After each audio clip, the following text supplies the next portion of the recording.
I wanted to talk today about the issue of conditioning, which Dr. Sarno had mentioned in his book, in that the primary cause of most people's TMS-related pain is sort of a fundamental negative emotion that they were not dealing with in their life. But a secondary cause, which is also very important that you mentioned, and which I've also found in my own experience, is this idea of conditioning, that in certain cases, situations, you're sort of automatically programmed to expect that the pain will appear. And this is often, I think, related to sort of the false idea that your pain is somehow structurally caused. For example, in my case, because I thought my pain was caused by sitting, then every time I was faced with the prospect of sitting for a long time, that TMS-related pain would automatically kick in. And in those cases, it actually didn't help me so much to try to think about the primary negative emotion that I was running away from, but actually, it actually helped me much more in those cases to simply realize that, oh yeah, this is a conditioned response to the conditioned pain response. And so between those two things, the primary negative emotions and the secondary conditioned response, these two factors would account for a significant part of my pain. If you address these two things, that your pain would really help my pain by a lot. And one additional thing I wanted to mention today was sort of the relationship between conditioning and hunger.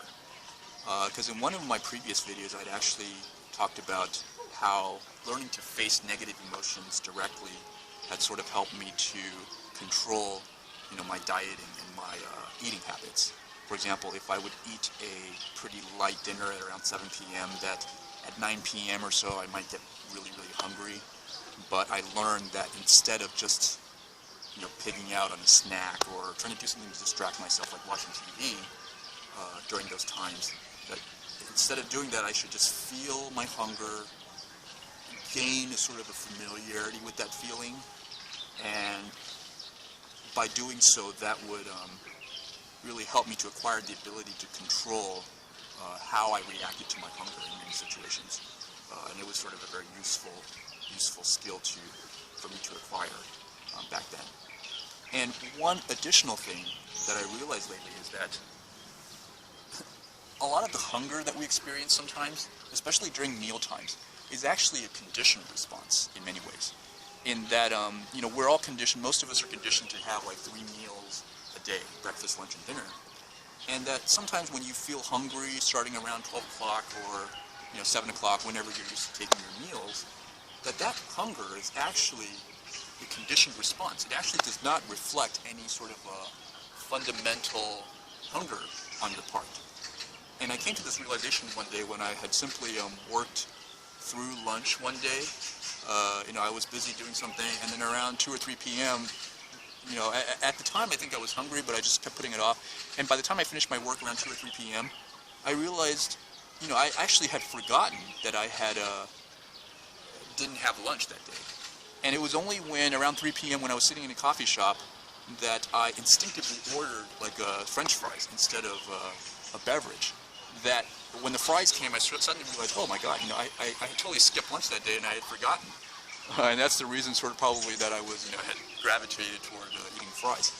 But the point being that I was totally not aware of my hunger by 2 or 3 p.m., even though I had not had lunch that day. And so what I realized is that, hunger in those cases is really a sort of a conditioned response.